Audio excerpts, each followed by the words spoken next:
ইজারার নিয়ম ভেঙে পশুর হাট নিজেই পরিচালনা করছে ডিএনসিসি। এতে ৬ দিনে রাজস্ব হারিয়েছে ৩০ লাখ টাকার বেশি। অভিযোগ উঠেছে সর্বোচ্চ দরদাতাকে গাবতলী পশুর হাট বুঝিয়ে না দিয়ে এমন নতুন ফর্মুলায় কোরবানির পশুর হাট পরিচালনার সিদ্ধান্ত নিয়েছেন ডিএনসিসির প্রশাসক। আশরাফুল আলম আকাশের প্রতিবেদন।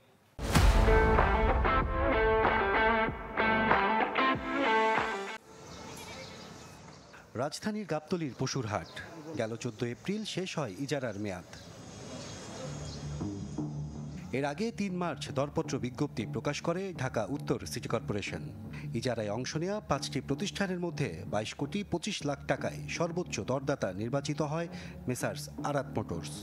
কাগজপত্র যাচাই শেষে আরাত প্রতিষ্ঠানটিকে হাট ইজারা দেওয়ার সুপারিশ করে মূল্যায়ন কমিটি।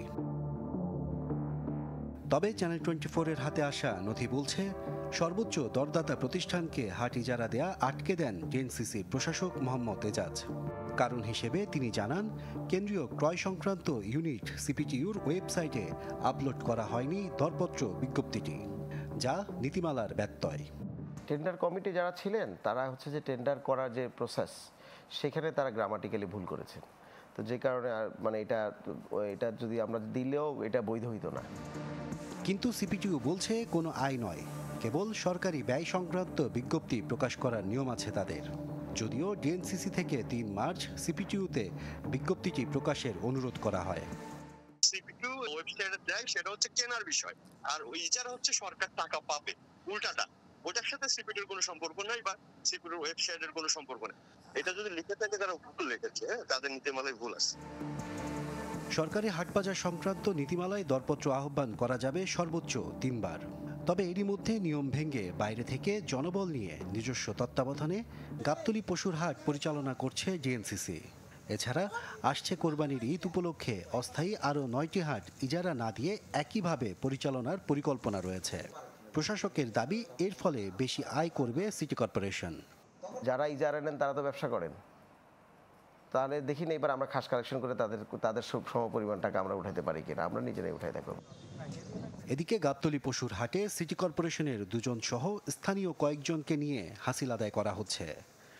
আমাদের পার ডে টাকা দিয়ে দিচ্ছে। পার ডে আমাদের যারা ক্যাশের দায়িত্বে আছে ২ জন, তাদের ৭০০ করে দিচ্ছে, আর যারা রাইটিং আছে তাদের ৫০০, আর আউটফিল্ডে ৫০০। এখন পর্যন্ত হাট ইজারাদারকে বুঝিয়ে না দেয়ায় প্রতিদিন বড় অঙ্কের রাজস্ব হারাতে হচ্ছে ডিএনসিসিকে। গাবতলীর এই হাট সিটি কর্পোরেশন ইজারাদারকে বুঝিয়ে না দিয়ে নিজ তত্ত্বাবধানে গত ১৫ থেকে ২০ এপ্রিল পর্যন্ত তুলতে পেরেছে মাত্র ৫,৪৫,০০০ টাকা, যাতে করে ৬ দিনেই সিটি কর্পোরেশনের লোকসানের খাতায় যুক্ত হয়েছে ৩০ লাখ টাকারও বেশি। সর্বোচ্চ দরদাতা হয়েও গাবতলী পশুর হাট বুঝে না পাওয়ায় ক্ষোভ প্রকাশ করেন আরাত মোটরস। মৌখিকভাবে জানানো হয়েছে এবং বলছে যে আপনারাই হাইয়েস্ট বিডার হয়েছে, কিন্তু আমাদের বুঝিয়ে দেওয়ার কথা পহেলা বৈশাখে। এখন পর্যন্ত আমরা কোনো চিঠি বা কিছু পাই নাই। ডিএনসিসি পশুর হাটের ইজারা বুঝিয়ে না দিলে আইনি পদক্ষেপের কথাও জানায় সর্বোচ্চ দরদাতা প্রতিষ্ঠান। আশরাফুল আলম আকাশ, চ্যানেল 24, ঢাকা।